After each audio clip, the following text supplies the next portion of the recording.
Disculpe. All right, you already know what it is. Another edition of that Panjandrum.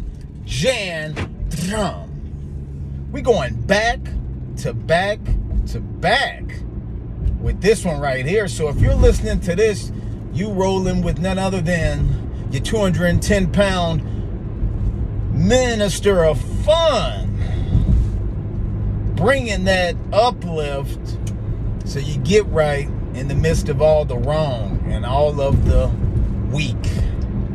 All right, Panjandrum. All right, we're going to talk a little bit about two concepts, and this is a choice that folks have to make, except for folks who are born into extremely large markets. Do you want to be what I call a pond star, or do you want to swim in the big markets? There's a phrase that says, don't wear your tuxedo to the barbecue, because at the barbecue, everybody know you.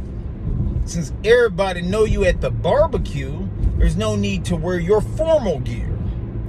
So if you want to be able to get outside of your day-to-day modus operandi, outside of your proverbial backyard and your proverbial everyday way of doing things that really isn't something that you generated or created, it's something that was created by your parents or whoever were your guardians as a child.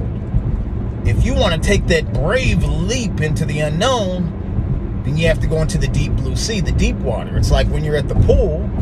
When you're at the pool, you're in the shallow end. You know, that's where you start. You get your little feet wet.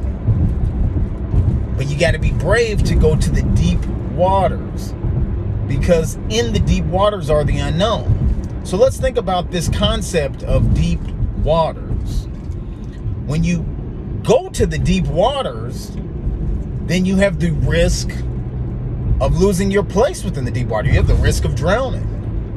So then let's relay that back to the analogy I just provided you.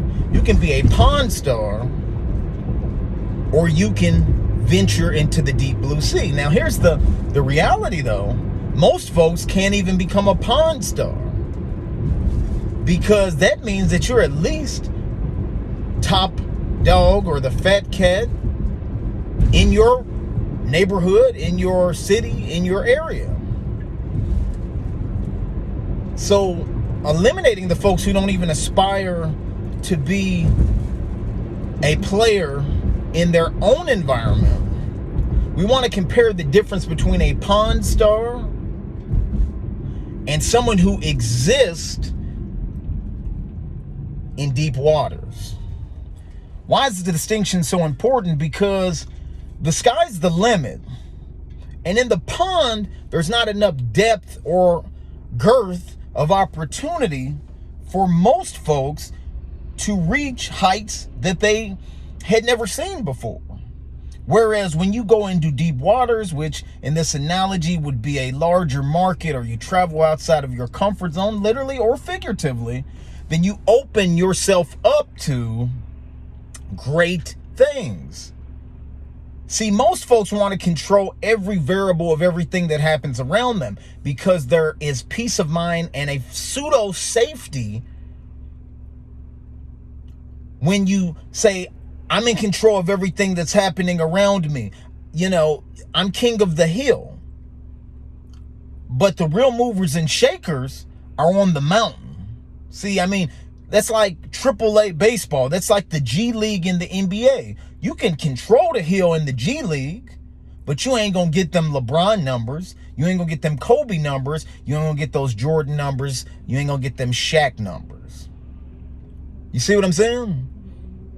You can be a pond star. And like I said, I'm not saying there's anything wrong with being a pond star, because if you actually become the true pond star, I mean, you can ball. You can ball big time, and you can have a lot of control in your pond. There are folks in ponds all over the world who they have more power than just about anybody. I mean, you think about something like the Italian mafia. I mean, there's cities in Italy that are literally run by the mafia, not in a figurative sense. No, the mafia has ingratiated themselves into every nook and cranny of power within the city. They run everything. I'm talking about they run the mayor's office, they run the police, the fire, etc., etc., etc. So, I mean, you can be a Pawn Star and you can be crushing everything if you can attain that level of stature in your community. Most won't, most can't. Or you can venture into the deep blue sea, and you might only make it halfway up the mountain, but you might be in the big game, out of the G leagues, out of the minors, and you may be an actual player. You may be 12th man on the bench, or you might still get that championship. And a championship in the big league is a championship in the big league. You ain't got to be the star. See, I mention this because most folks, again, want to be in control. Everybody wants to feel important. Everybody wants to be a boss. Everybody wants to be a shot caller. What if the best position for you is just to be on the wing?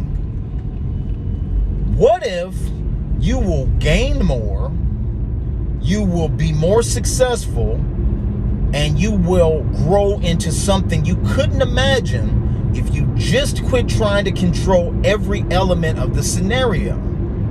What if? Maybe that would work for you, maybe it wouldn't.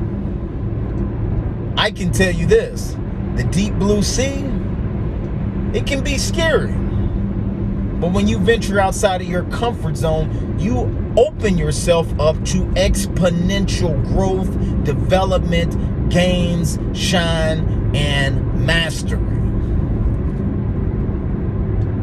There's no right answer here. Do you want to be a Pawn Star? Or do you want to play in the big game of life, literally or figuratively? Food for thought. That's 3 Panjandrums in one day, because I'm so inspired and I want this to be a period of self-improvement. There is no coming to consciousness without pain. And we've dealt with a lot of pain with this pandemic. Now, as we're getting closer to transitioning to another element of this pandemic, as folks are getting vaccinated and places are opening up, it behooves me to spread the enthusiasm to anybody who's ready for it. Do you want to be a player, or do you just want to play? Passport on deck. Freaky French toast mobile in motion. Lay go.